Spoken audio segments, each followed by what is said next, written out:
मेरी कहानी सुनिए। अब मैं और बच्चे जब कार से उतरे, भाभी जी और उनके बच्चे उतरे, तो हमारे ना बुढ़ा रेत होता है। बुढ़ा रेत मतलब आप उसे मुट्ठी में यूँ लेंगे ना तो हाथ से निकल जाता है।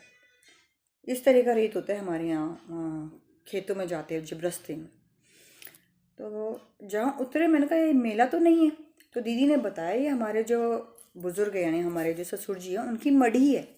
पहले हम यहाँ आते हैं, यहाँ पे पानी डालते हैं, धोते हैं, जोत जलाते हैं और दिया लगाते हैं, और बाजरा डालने के बाद, चुगा डालने के बाद फिर हम मेले में जाते हैं। मैं ठीक है, हम सब वहाँ खड़े हो गए, हमने किया, दीदी ने किया सारे काम। जब वहाँ रिचुअल्स हो गए तो कार में बैठ गए और हम लोग मंदिर में चले गए। कार में बैठ के हम लोग मंदिर चले गए। वहाँ हमने प्रसाद लिया, दीदी ने भी लिया, मैंने भी लिया। अंदर गए हम, मंदिर में लाइन लगी थी, बहुत ज़्यादा भीड़ हो रही थी मेले में, और वहाँ भंडारा भी लग रहा था। तो जब प्रसाद हो गया और लेकर हम मंदिर के अंदर बिल्कुल एंटर हो गए, तो जैसे दीदी साइड हुई, मैंने जैसे प्रसाद नीचे दिया, प्रसाद देते ही मेरी जो नज़र थी ना, पहले भगवान से मिली और फिर मेरी फिंगर से। मेरी सारी फिंगर खाली, मेरी उंगलियों में एक भी अंगूठी नहीं, और ये नहीं पता कहाँ गिरी है, क्या हुआ। और डर भी, अब किसे कहूँ, क्योंकि हस्बैंड को कहूँगी तो हो सकता है गुस्सा हो जाए। तो मंदिर से बाहर आते मैंने दीदी को कहा, मैंने कहा दीदी मेरी तो ना सारी अंगूठियाँ गिर गई।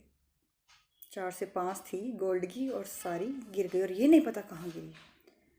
तो उन्हें सडनली लगा जहाँ हम उतरे थे ना शायद वहाँ गिरी। उन्होंने भाई साहब को बोला, भाई साहब बोले ठीक है।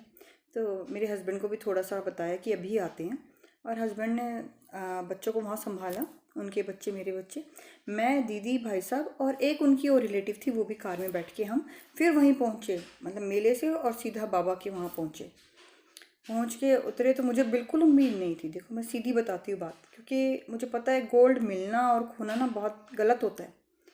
लेकिन जैसे हमने कार से पाँव नीचे रखा, वैसे ही जो थर्ड पर्सन थे, ना दीदी ना मैं, जो हमारे साथ लेडी गई थी, उसको दिख गई एक।